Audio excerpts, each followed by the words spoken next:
Hey collectors, before we get started with this week's concert poster conversation, I want to encourage you to subscribe to the channel and turn on notifications so that you don't miss any of the content GoCollect has to offer. Hello collectors, welcome back to our concert poster conversation series. I'm Katy and I'm here with Glen again from Psychedelic Art Exchange, and we're continuing our history of Bill Graham and the Fillmore. If you missed the first part of this, you can go ahead and click the link in the description, and I will hand it over to Glen to talk about 1966. At Psychedelic Art Exchange, we've always considered the first 30 to 40 posters in the Bill Graham series to be the sweet spot. That was when everything was really fresh and hadn't even become a thing yet. From the scene really blew up in 67, so 66 was a sweet spot. It was, you know, the culture and what was springing up in the hate was all very new. It was not self-conscious at all. All of this was in its infancy, and it really was the golden era of all this before the media got a hold of what was happening and it became a whole cultural phenomenon. So the posters in 66 have a sweetness and an innocence and historical perspective that's really unique. And these are both from 66, and these are numbers. This is BG8 and BG13. Both of them are Wes Wilson posters. Yep.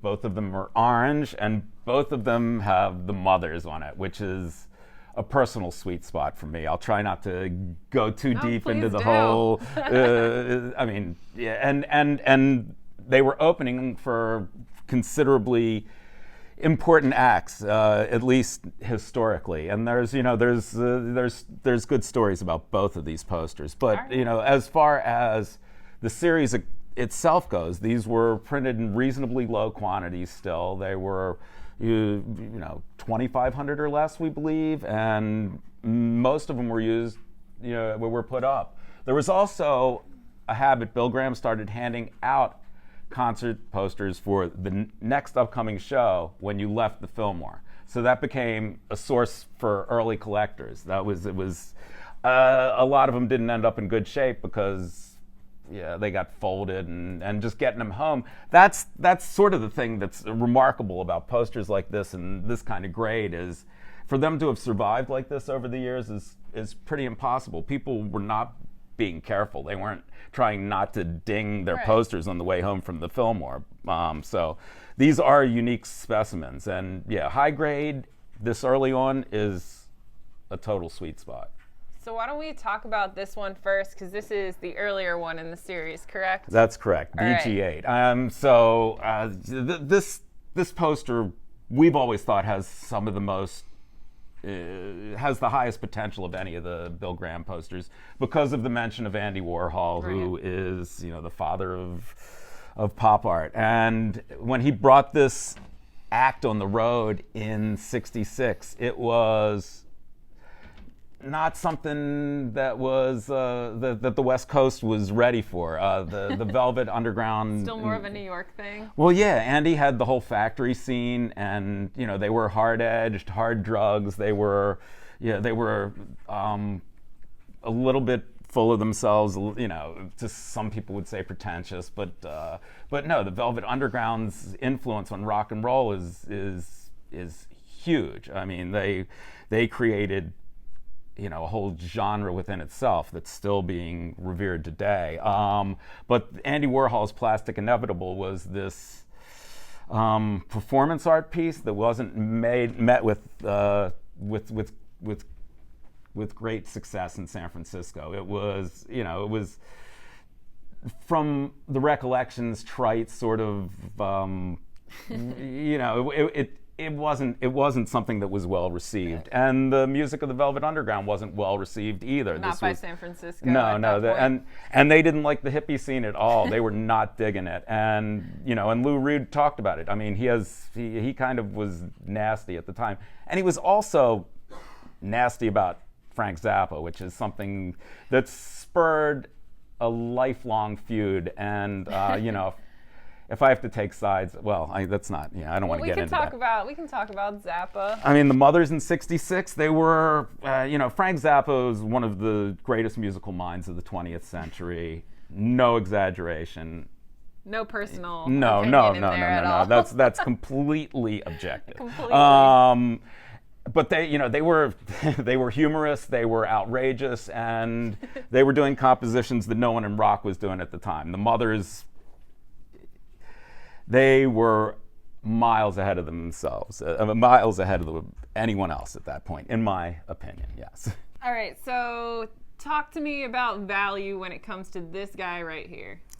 This poster, by today's terms, in this condition, it's again, this is a $6,000 to $10,000 piece today, but it's right compared to other collectibles, compared to the importance with the crossover into Warhol, the Velvets. That's got to be a $20,000-$25,000 poster in the foreseeable future. Not too shabby. And actually, both of these have a Wes Wilson signature at the bottom right there, which I believe by CGC standards can't be entirely verified, but seems to be these signatures are authentic. They can't put it in a signature holder without a witness. So, but there's very few, if any, forgeries, and I would say that he's got a distinctive. I mean, I think that this is an area of controversy whether signatures add or take away from value. I think it only enhances the posters. I would think so too. And Wes is no longer with us, so he's not going to be signing anymore. As of earlier this year. Yes. All right, well, let's move along to this one right here. Another orange poster from '66 with a story. Lenny Bruce pushed the envelope. He was a comic that was considered outrageous in the '60s, and as a result, he ran into legal trouble. This event was actually his last live performance, and he wasn't in good shape. This was the end of his career. He had been beaten down by all the legal troubles that he'd been having, and he was in financial trouble because of it. And he was not on his game. This wasn't the Lenny Bruce that became famous and was funny. This was a beaten down Lenny Bruce, and it was a strange performance. He was reading from court transcripts and whatnot. It was he wasn't being hilarious.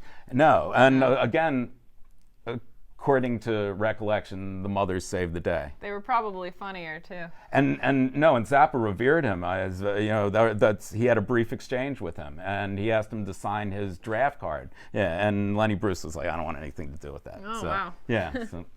So how much would you say this is worth right now, and how much do you foresee it growing in value in the near future? That's again, all right, so $3,500 to $5,000 today, $15,000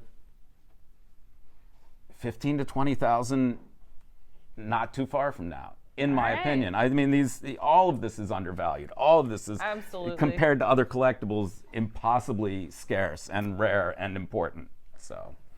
Well, this is the one that we can take a look at. Oh yes, this back one. It's kind of going to be hard to see, but this is important as well.